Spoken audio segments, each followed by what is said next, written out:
Speaking of all those orange gloves, look at these. These are the ones that I've been using, and they're getting pretty old now, and they're just now starting to fail on the tips of my fingers. And after a while, when they get almost this bad, you might as well chuck them.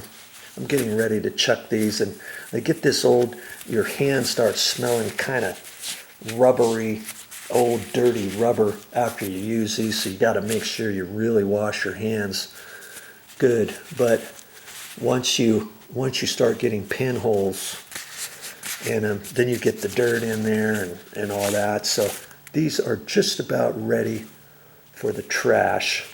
Yeah. I've got a few more brand new orange pairs before opening up my other bag of orange ones. And who knows, maybe I'll use my green ones next. But next time you're at Home Depot, check it out. You know, look for a pack like this. This has to be a five pack. And here was those other ones, a 10 pack. And it looks like it's from the same company. See? 10 pack was cheaper than buying the 5 pack. I can't remember. I bought these so long ago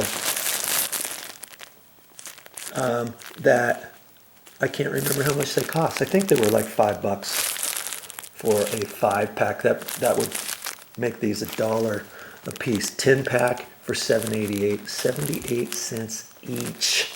Can you believe that? Home Depot, baby.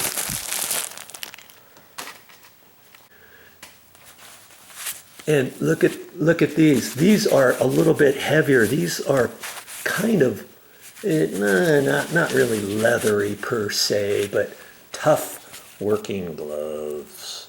This is from the same place, and this was a 3 pack.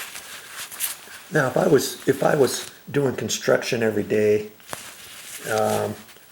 these kind of have leather. They're kind of padded a little bit. And I bought a 3 pack several months ago, and I think that was $8 or $9. But if you buy one pair, you know, one pair of these, kind of like this, I mean, you could pay up to $10 to $12, depending how heavy duty they are. But always look for a 3 pack, 5 pack, 10 pack, something like that, because you can always save money when you buy in bulk. Remember that.